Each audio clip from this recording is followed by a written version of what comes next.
Assalamualaikum warahmatullahi wabarakatuh. Salam dan bahagia.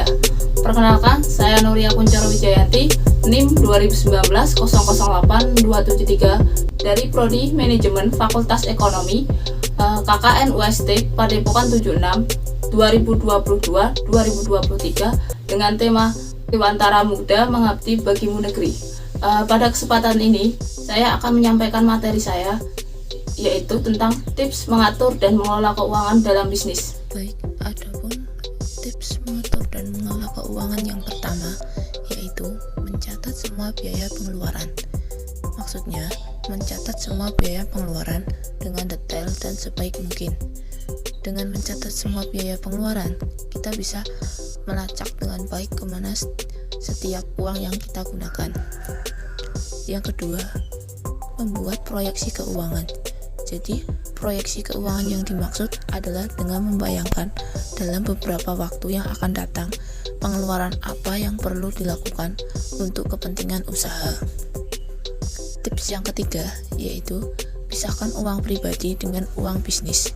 Memisahkan uang pribadi dan bisnis adalah hal yang sangat dasar untuk dapat mengatur keuangan dalam usaha, terutama bagi setiap pengusaha yang ingin mengembangkan bisnis.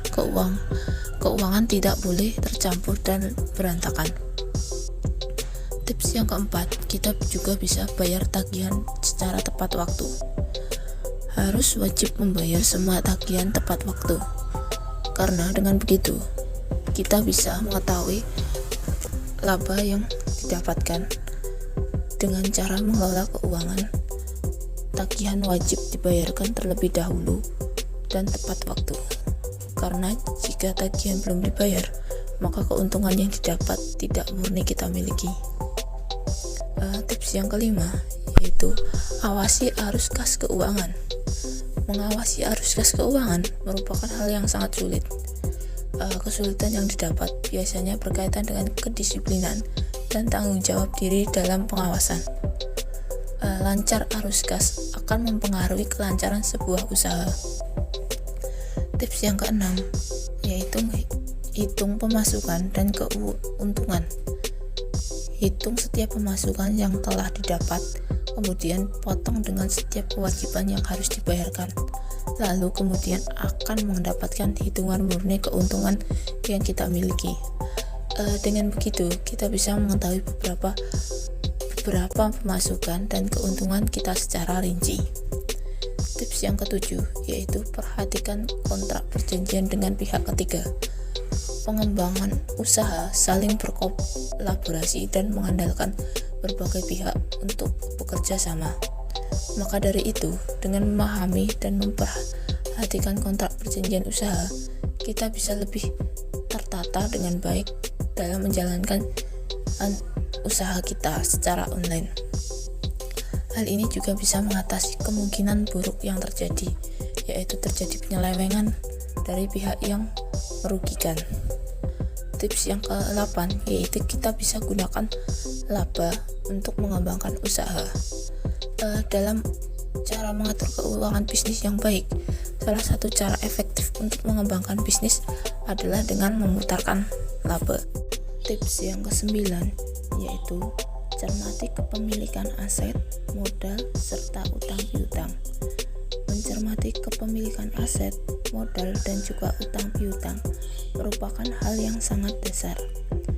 Sebelum kita mengetahui cara mengelola keuangan usaha, kita harus sadar dengan kepemilikan aset yang kita miliki, karena aset merupakan modal utama untuk menjalankan sebuah bisnis. Jangan sampai kita mengorbankan aset yang telah dimiliki atas nama pengembangan usaha.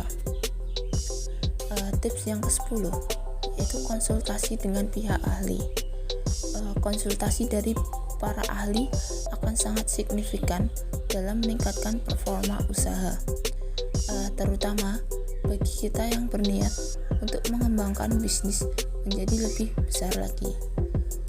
Monitoring dengan ahli ini juga bisa mengukur sebaik apa perkembangan mental kita sebagai pengusaha. Hal ini juga dapat membantu kita melampaui batas kemampuan kita agar menjadi lebih baik lagi. Tips yang terakhir yaitu gunakan software untuk mengetahui keuangan dan penjualan. Di tengah perkembangan teknologi digital saat ini, telah tersedia banyak software ataupun aplikasi yang bisa digunakan untuk mengelola keuangan, terutama bagi kita yang masih pemula. Penggunaan software dalam keuangan ini sangat penting, sehingga cara mengelola keuangan usaha kecil kita bisa tertata dan perlahan usaha kita akan berkembang. Penggunaan software ini adalah mengelola keuangan juga sangat penting untuk meminimalisir terjadinya kesalahan pencatatan yang berujung pada hal yang tidak diinginkan. Baik, sekian materi yang dapat saya sampaikan. Kurang lebihnya mohon maaf. Semoga bermanfaat.